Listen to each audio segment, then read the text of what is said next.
Welcome to the Fear and Greed Business News Afternoon Report for Tuesday, the 29th of August, 2023. I'm Michael Thompson. Every afternoon, we've got the 5 stories that happened today that you need to know about, so let's jump into it. Story number 1, the S&P ASX 200 closed up 0.7% today to 7,211 points. 9 of the 11 sectors were up, with the top performers metals and mining, consumer discretionary and materials.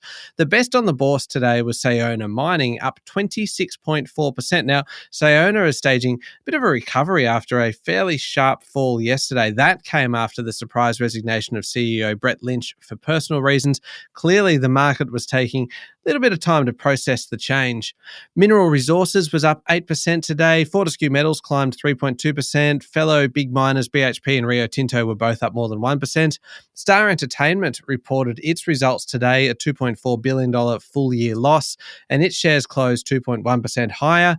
The worst performing sectors today were information technology and healthcare. In terms of companies, Link Administration Holdings was down 6.7%, Imugene down 6%, and BrainChip Holdings down 5.2%. On to story number 2. Workers have given notice to strike at Chevron's Gorgon and Wheatstone LNG projects in Western Australia in an action that could disrupt global energy markets. The Offshore Alliance Union has told Chevron that about 500 workers will undertake protected action from Thursday next week, with escalating work stoppages of up to 11 hours a day. Now, these particular facilities supply about 7% of global LNG and are the biggest suppliers to the WA domestic market and their customers, including major mining operations. Now, if all of this sounds very familiar, it should, because Woodside, which is the biggest production plant in Australia, narrowly avoided strikes after coming to an agreement recently with the unions.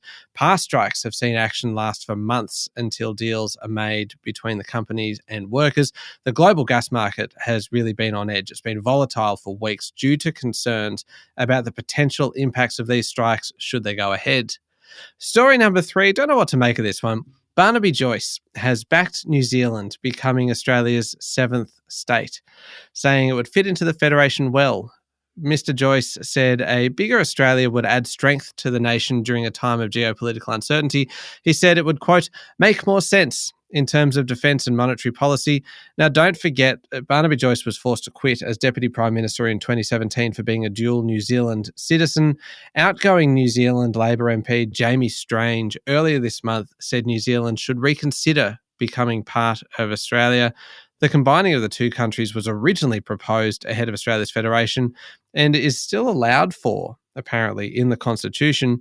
Strange said there would be benefits in terms of economies of scale in the private and public sector, but I don't know. I just can't see this one happening. Story number 4. After a few years of soaring rents, CoreLogic is predicting rent price growth to slow in 2024. Good news, obviously, for renters. Median rents are up 29.3% since August 2020, which was a low in the market. That's about $134 a week. But falling interest rates, softer income growth, and affordability ceilings are all expected to bite the property market next year. This is according to CoreLogic Head of Research Eliza Owens, who says slowing rental growth will be one of the major trends in property next year. She thinks slowing income growth will push people into changing their housing setup, with some moving into share houses, for example. Already the average household size has started to rise across the capital cities, and tenants may also start moving to cheaper areas. Finally, story number 5, women, and in particular mothers, are returning to the workforce in record numbers in major economies around the world. New data from the Financial Times shows 3/4 of mums participated in the workforce in July. The return to work rate is now higher than before the worst of the COVID lockdowns. Now, interesting, if you look at data sets in other countries too, there's a similar trend. This is happening, for instance, in the UK, also in New Zealand, and in Australia now, female full-time employment has reached 3.83 million, which is the highest number in history.